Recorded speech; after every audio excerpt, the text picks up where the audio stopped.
자, 이번 시간에는 미정계수의 정의와 그 다음 미정계수를 구하는 방법에 대해서 간단히 알아보겠습니다. 자, 먼저 미정계수의 정의에 대해서 잠깐 살펴보면, 자, 다음과 같은 항등식이 있다고 먼저 가정을 합시다. ax 더하기 by 플러스 c 이꼴 0. 자, 이 식을 xy에 대한 항등식이다 라고 가정을 합시다. 그럼 당연히 어떻습니까? xy에 대한 항등식이니까 xy에 어떤 값을 대입해도 이 등식은 성립해야 되겠죠. 그래야 xy에 대한 항등식이라 부를 수 있을 겁니다.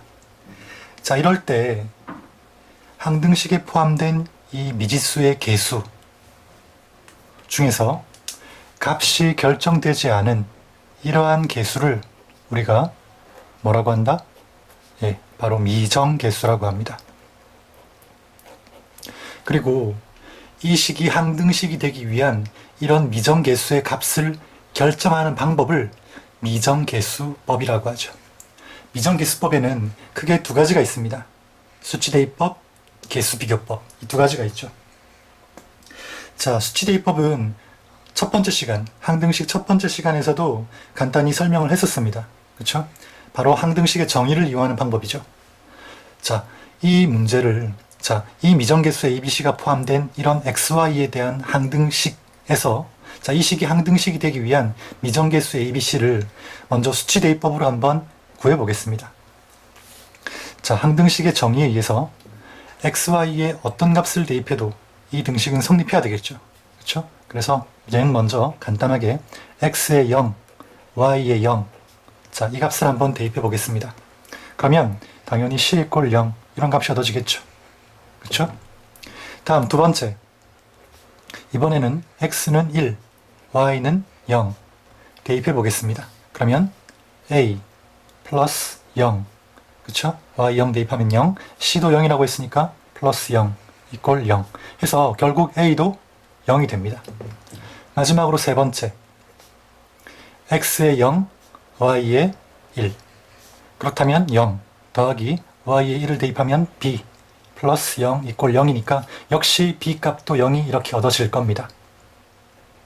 결국 무슨 말인가 하니 이 식이 xy에 대한 항등식이 되기 위한 abc 미정계수의 값은 이렇게 0, 0, 0이 되어야 한다는 겁니다. A0, B0, C0이면 XY에 어떤 값을 넣어도 항상 등식이 성립하겠죠. 그렇죠? 자, 이렇게 해서 미정계수를 결정하는 방법이 바로 수치대입법입니다. 다음 두 번째, 개수비교법으로 개수를 결정할 수도 있습니다. 미정계수를 결정할 수도 있습니다. 자, 그럼 개수비교법은 뭐냐? 항등식이란 건 결국 좌변의 식과 우변의 식이 어떻다고 했습니까? 같아야 한다고 했습니다.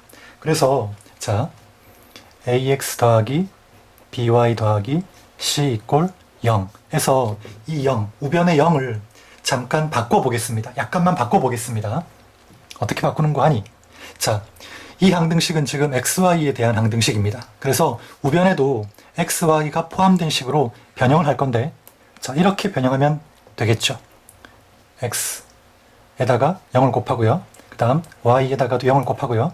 그 다음에 상수항 자리에는 0을 이렇게 놓아주면, 자, 이 식의 값은 당연히 0입니다. 그쵸? 0 곱하기 x, 0 곱하기 y, 플러스 0이니까. 그래서 이 0을 이렇게 xy가 포함된 식으로 바꿔주라는 겁니다. 그러면 좌변의 모양과 우변의 모양이 거의 유사해졌죠? 그쵸? 같아졌습니다. 자, 그렇다면 항등식이라고 했으니까 당연히 어떻습니까? 좌변의 식, 우변의 식 같아야 되는데, 그렇다면 좌변의 식과 우변의 식이 같아지기 위해선 같은 미지수의 개수가 서로 같으면 될 겁니다. 그렇죠? a는 0 맞습니까? 그 다음 b는 역시 0, c도 어떻습니까? c도 역시 0 되겠죠? 역시 이것도 어떻습니까? 항등식의 정의를 이용해서 얻어진 겁니다. 항등식이라는 건 결국 좌변식과 우변식이 같아야 되니까. 그쵸? 자, 이렇게 해서 어떤 문자에 대한 항등식이 있을 때 그 항등식의 성질을 이용해서 미정계수, 항등식에 포함된 미정계수를 결정하는 방법 두 가지에 대해서 알아봤습니다. 첫 번째는 수치 대입법. 어떤 숫자를 대입해도, 미지수의 어떤 숫자를 대입해도 성립해야 되니까 수치 대입법을 이용했고요. 그 다음에 두 번째는 개수 비교법. 항등식이란 건 결국 좌변의 식과 우변의 식 같아야 되니까 이렇게 우변의 0을 좌변의 형태로 만들어서 같은 문자의 개수끼리 비교를 해주는 거죠. 그렇죠? 이러한 방법을 개수 비교법이라고 얘기를 합니다. 자, 이렇게 해서 미정개수법을 이용해서 미정개수를 결정하는 방법 두 가지를 알아봤습니다. 자, 그러면 이론적인 설명은 여기서 마치고요. 문제를 한 몇 문제 더 풀어보고 이번 강의 마무리하도록 하겠습니다. 자, 문제 1번 한번 보겠습니다. 자, 문제 1번. 다음 주어진 식이 x에 관한 항등식이 되도록 a, b의 값을 결정하라고 했습니다. 그러면 자, 첫 번째 수치 대입법을 이용해서 한번 먼저 풀어보도록 하겠습니다. 주어진 식이 x에 대한 항등식이니까 x에 어떤 값을 대입해도 성립해야 되겠죠. 그리고 이 시간에 보면 미정개수가 지금 a와 b 두 개가 있습니다. 그래서 x에다가 두 개의 값을 한번 대입을 해보겠습니다.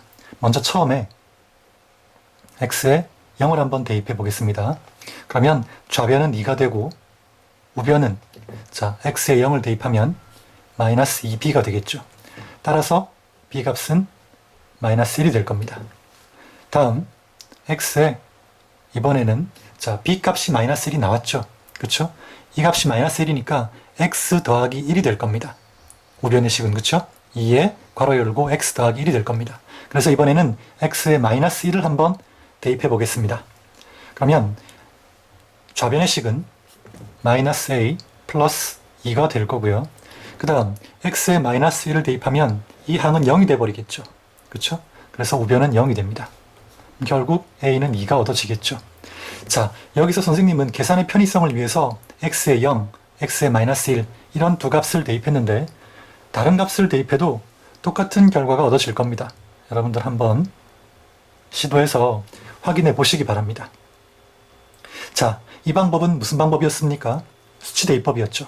자, 이번에는 두 번째 방법인 개수 비교법을 이용해서도 한번 구해 보겠습니다.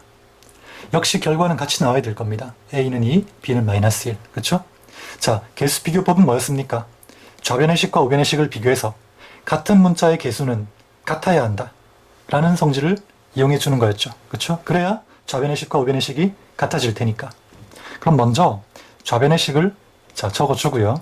우변의 식을 전기를 해보겠습니다. 그러면 2x-2b가 되겠죠. 그러면 좌변의 식과 우변의 식이 같아지기 위해선 같은 문자의 개수는 같아야 한다고 했으니까 그렇죠? 차수가 같은 차수도 고려해야 됩니다. 여기선 지금 1차니까 자 1차의 개수끼리는 같아야 되겠죠. x a는 2가 될 거고요. 2는 상수항이니까 마이너스 2b와 같아야 되겠죠. 그러면 여기서 결국은 b 이꼴 마이너스 1이 얻어집니다. 어떻습니까? 결과가 수치 대입법으로 풀었을 때의 결과와 같죠. 즉 a가 2가 되고 b가 마이너스 1이 되면 이 식은 x에 대한 항등식이 된다. 이렇게 보실 수 있겠습니다. 다음 두 번째. 자, 뭐 어느 것으로 풀든 여러분 자연대 편한 방법으로 풀어주는 게 좋겠죠. 그렇죠? 다음 문제 2번 보겠습니다. 마찬가지 문제입니다.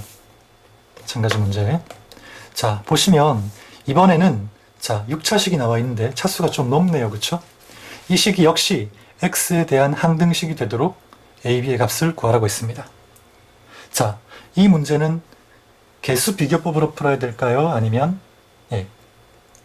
수치 대입법으로 풀어야 될까요? 뭐로 풀까요, 여러분? 어느 게 편할 것 같습니까? 자, 이 문제는 지금 잘 보면 우변에 qx라는 식의 형태를 모릅니다. 그렇죠? 그러니까 개수 비교법을 이용해서 풀 수는 없겠죠. 왜냐하면 qx를 모르니까 이걸 전개할 수가 없다는 거죠. 그렇죠? 그래서 개수를 비교할 수가 없습니다. qx가 뭔지 모르니까. 그래서 이 문제를 개수 비교법으로 풀려면 어려움이 따릅니다. 그렇다면 당연히 수치 대입법을 생각해야 되겠죠. 수치 대입법을 할 때는 아무 숫자나 대입해도 관계없지만 우리가 값을 구하기, 미정개수를 결정하기 편한 값을 대입해 주는 게 상식입니다. 그렇죠? 그럼 자 어떤 값을 대입할까요? 여러분 어떤 값을 대입해야 우리가 a, b라는 미정 개수를 편하게 구할 수 있겠습니까?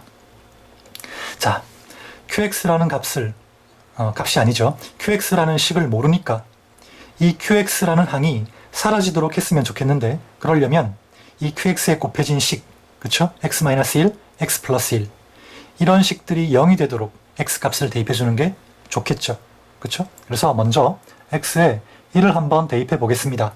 그러면 좌변의 식은 1 더하기 a 더하기 b 이퀄, 자, x에 1 대입하면 우변은 3이 되겠네요. 그쵸?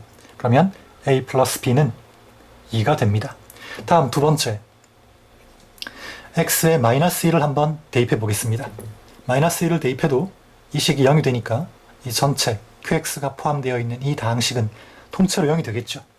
그렇다면 자, 좌변의 값은 1 마이너스 a 더하기 b가 될 거고, 우변은 이 항은 몽땅 0, 이 식의 값은 마이너스 1 대입하면 1이 되겠네요. 그렇죠? 그러면 마이너스 a 더하기 b는 0, 이런 식을 얻을 수 있습니다. 그러면 이 두 식을 이제 어떻게 하면 됩니까? 연립하면 되겠죠. 그렇죠? 연립해서 a, b의 값을 구해내면 됩니다. 자, 좌변끼리, 우변끼리 한번 더해 보겠습니다. 그럼 2b는 2니까 b는 1이 얻어지고, a와 b는 같다고 했으니까 따라서 a도 1이 되겠죠. 이렇게 미정계수를 결정할 수 있습니다. 자, 이렇게 수치 대입법을 이용해서 미정계수를 결정했는데, 이 문제는 개수 비교법을 이용해도 사실 구할 수 있긴 합니다. 좀 복잡해서 그렇지. 자, 그 원리를 잠깐만 얘기하자면, 자, 이 식은 좌변이 6차식입니다. 그렇다면 이 식이 항등식이 되기 위해선 우변의 식도 어떻게 돼야 됩니까? 6차식이 돼야 되겠죠. 그쵸? 그래서 이 QX를 4차식으로 두는 겁니다. 왜냐하면 여기 2차식이 이미 있으니까 QX가 4차식이 되어야 어떻습니까? 이 우변의 식이 6차식이 될 거 아닙니까? 그쵸? 그렇다면 이 QX를 예를 들어서 ax 4제곱 더하기 bx 세제곱 더하기 cx 제곱 더하기 dx 플러스 2 이렇게 둔다면, qx를 이렇게 둔다면 이 qx를 여기 대입한 다음 다 전개해서, 그쵸? 같은 차수의 개수끼리 같다고 놓아주면 개수 비교법을 이용해서도 미정계수 AB를 구할 수는 있습니다. 근데 너무 복잡하겠죠. AB만 구하면 되는데 지금 이런 미지수들도 다 우리가 지금 구해야 한다는 겁니다. 이 AB를 구하기 위해서.